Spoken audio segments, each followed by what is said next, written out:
大家好，有人在问《易经》为什么没有进入学校教学呢？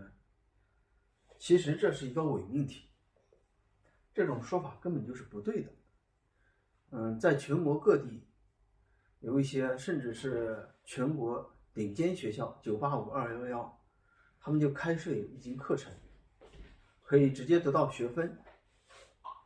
还有呢，就是说易经它在非学校的一些场所，或者说民间师徒这种口传心授。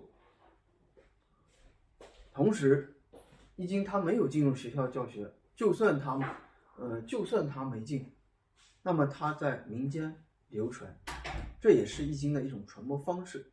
更何况易经它本来就现在这个时代，它本来就有许多高校在教学。